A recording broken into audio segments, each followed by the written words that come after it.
Well,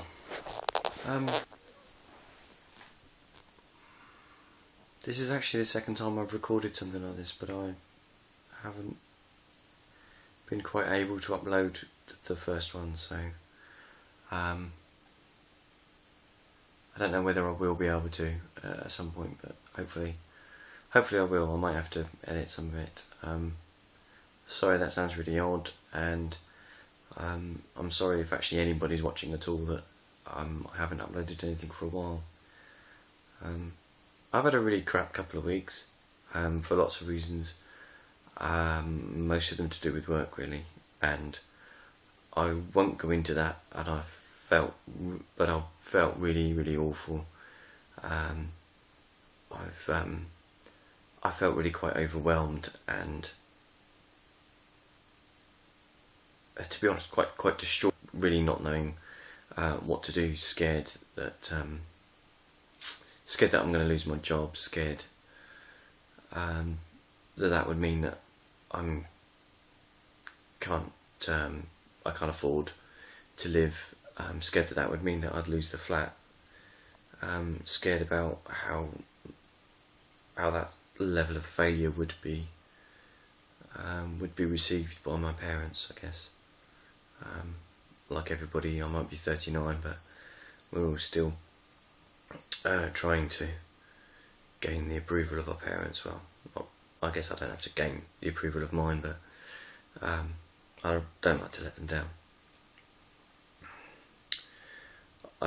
Despite having all of that, I've had some good conversations with a couple of really close friends of mine, Steve and Helen. Helen, who has a list as long as your arm of all sorts of problems that she has to face, but still had the time to listen to me tell her about mine, and Steve as well. Now, luckily this weekend was the Beacon Christmas meal, and I'm not very good at going to social occasions. I'm very good, in fact, at actually talking myself out of going to things like that.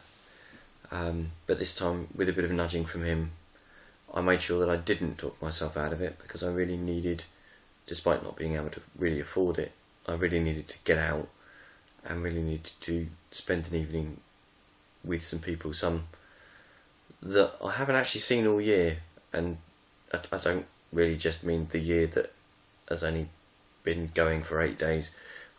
I mean actually probably the last year as well, which is really sad. So I had a really great time going to the Beacon Christmas meal.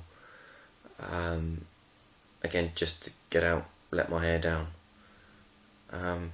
which was really nice.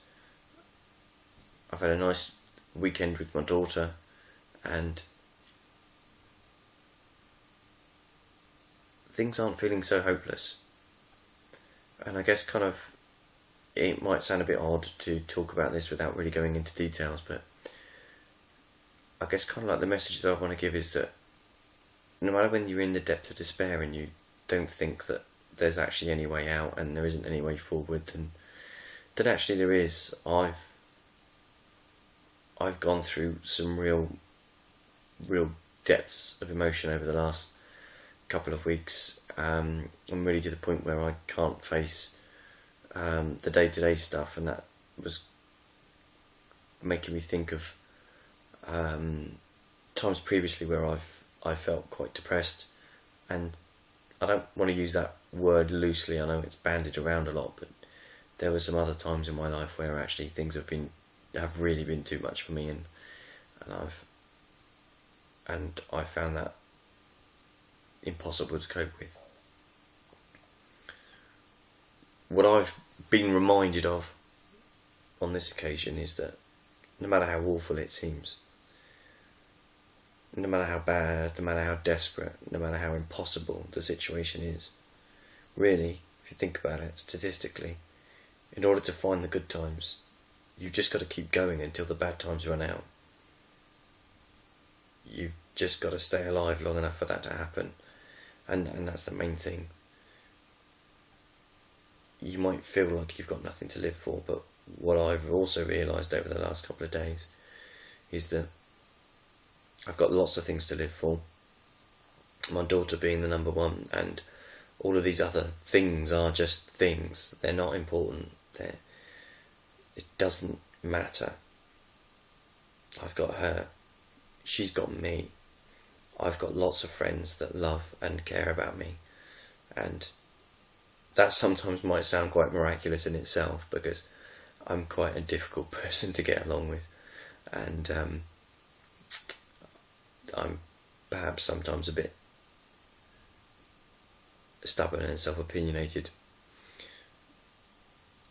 And maybe the perhaps is a bit of an effort of generosity to myself on that. Nothing's as hopeless as it seems. You've just got to carry on. And however you find that strength, if you find that through a God, a brother, a sister, a friend, through a motivating phrase in a book, something you see on Facebook, a YouTube video perhaps that you see, though not this one, then, or it might be this one, but that's not what I mean. However you get through it, because we're all different. And no matter how desperate the times are, just keep going. Don't give up. There's a sign that I saw above a shop a couple of years ago. I don't think it's actually there anymore, but it really is poignant. To try is to risk failure.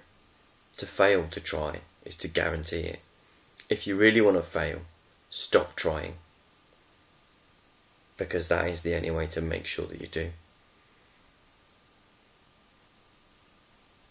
And if it's really not working, and it's really that awful for you, and it's really stressing you out, is it really worth it? Is there another way to look at it? I'm a geek, and I'm a Star Trek fan, so I don't believe in the no-win scenario. I'll cheat at the Kobayashi Maru test, because there are no no-win scenarios. There's always a way out. And if the end of the world as you know it has to happen one day, if your world as you know it has to end, it means that tomorrow there'll be another one in its place, and it'll be different, and you'll be different because of it, but it will be better, and you'll be stronger. And that's my message.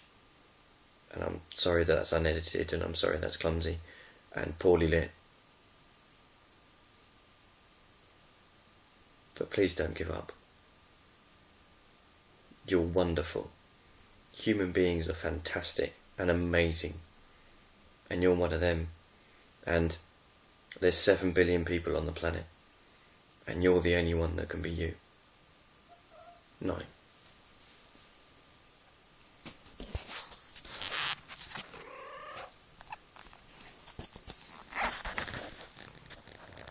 What?